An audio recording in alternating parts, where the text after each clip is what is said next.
एक लड़का है जिसकी उम्र करीब 21 साल के आसपास है। वो अपनी ही माँ के साथ शारीरिक संबंध बनाता है और ये जो सिलसिला है वो तब शुरू हो जाता है जब उसके पिता की मौत हो जाती है। जो रिश्ता उसके पिता का उसकी माँ के साथ बेड पर होता है, वही रिश्ता उसका 21 साल का लड़का अपनी माँ के साथ निभाता है। दरअसल दोस्तों, मैं यहाँ पर आपको बता दूँ, उसकी जो माँ है वो असली माँ नहीं होती है, बल्कि वो सौतेली माँ होती है। तो नमस्कार, मैं राजेश गंगवार उम्मीद करता हूँ कि आप सभी लोग अच्छे होंगे और स्वागत करता हूँ आप सभी लोगों का एक और नई वीडियो के साथ। दरअसल आज की जिस सच्ची घटना के ऊपर मैं बात करने वाला हूँ वो सच्ची घटना है कर्नाटक का एक ज़िला है हावेरी, और इसी हावेरी ज़िले के अंतर्गत एक थाना लगता है शिवागी, और इसी शिवागी थाने के अंतर्गत एक गाँव आता है जिसका नाम है शिवली।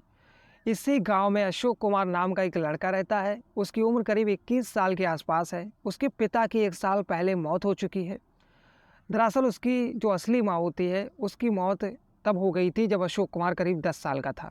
उसके पिता ने दूसरी शादी की थी, वो दूसरी लड़की को अपने घर ले आए थे। 1 साल के अंदर ही अशोक कुमार के जो पिता है उनकी मौत हो जाती है। तो उसकी जो सौतेली माँ थी वो करीब 40 साल के आसपास की थी, लेकिन वो दिखने में इतनी बेहद खूबसूरत और जवान थी मानो वो 30 साल की हो। वो इस तरीके से उसने अपनी बॉडी को फिट और मेंटेन करके रखा था।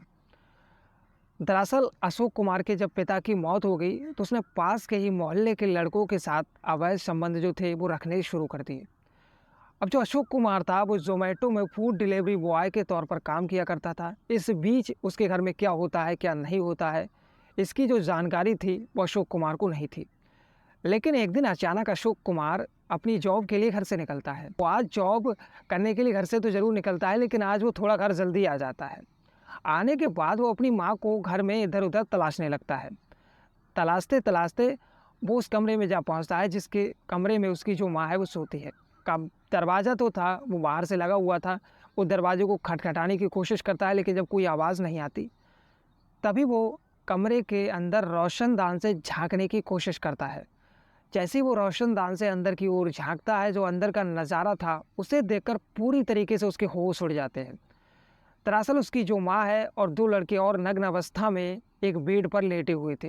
वो जल्दी से उस दरवाजे को खटखटाना शुरू करता है तो उसकी माँ उस कमरे से बाहर निकल कर आती है, तो जल्दी से अशोक कुमार को पकड़ लेती है। तब तक जो 2 लड़के थे उस कमरे से निकलकर फरार हो जाते हैं। अब वो अशोक कुमार को बहुत समझाने की कोशिश करती है, लेकिन अशोक कुमार जो था वो मानने का नाम ही नहीं ले रहा था। उसका जो गुस्सा था वो चरम सीमा पर था। अब जैसे तैसे वो उसे शांत कराने की कोशिश करती है कि देखो, जो हो गया है सो हो गया है, आइंदा वैसा कभी नहीं होगा। वो अशोक कुमार को विश्वास दिलाती है, लेकिन अशोक कुमार के मन में भी एक खुरापाती आइडिया आता है। अशोक कुमार अपनी माँ से कहता है कि देखो, तुम इधर उधर मोहल्ले के लड़कों के साथ मुंह मारती फिरती हो, क्यों नहीं, जब मैं जवान और खूबसूरत लड़का घर में बैठा है तो तुम मेरे साथ ऐसा क्यों नहीं कर लेती। पहले तो जो उसकी माँ है वो शर्मिंदा होती है, लेकिन उसके बाद वो भी मान जाती है। तो दोनों एक दूसरे के साथ शारीरिक संबंध बनाने लगते हैं, फिर लगातार बनाने लगते हैं और फिर बार बार बनाते हैं। तो इसी बीच उसकी जो माँ है अशोक कुमार की, उसे कहीं ना कहीं वो संतुष्टि नहीं मिल पा रही थी जो संतुष्टि उसे उन लड़कों द्वारा मिलती थी। तो उसी राह पर चलने लगी दोबारा, जिस राह पर अशोक कुमार ने चलने के लिए उसे मना किया था। अब अशोक कुमार को दोबारा पता चला कि जो माँ है वो उसी राह पर चलने लगी है जिस राह पर मैंने इसे चलने से मना किया था। तो कहीं ना कहीं अब अशोक कुमार को जो धुन थी बदला लेने की अपनी माँ से, वो सवार हो जाती है। आज अशोक कुमार जॉब करने के लिए जब घर से निकलता है तो वो कहीं ना कहीं बहुत ही ज़्यादा परेशान था।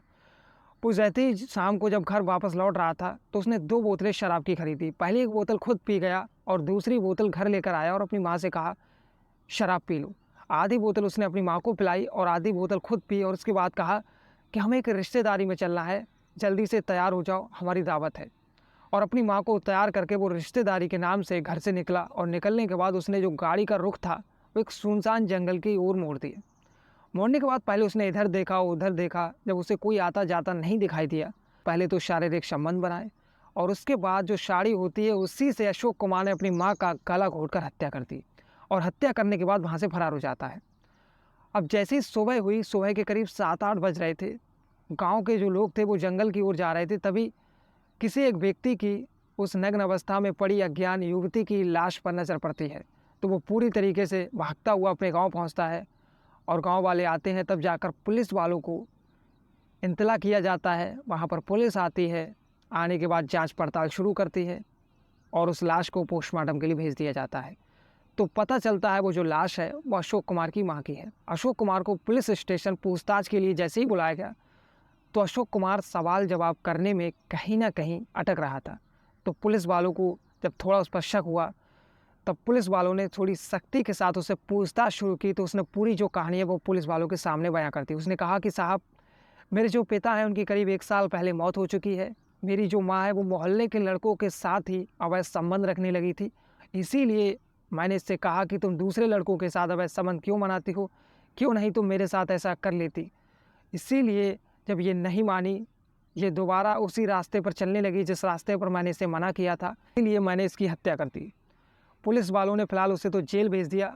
माँ चाहे सगी हो या फिर सौतेली, लेकिन अशोक कुमार को ऐसा नहीं करना चाहिए था। फिलहाल यहाँ पर गलती अशोक कुमार की थी या उसकी माँ की, इसके बारे में अपनी राय नीचे कमेंट बॉक्स में ज़रूर बताना।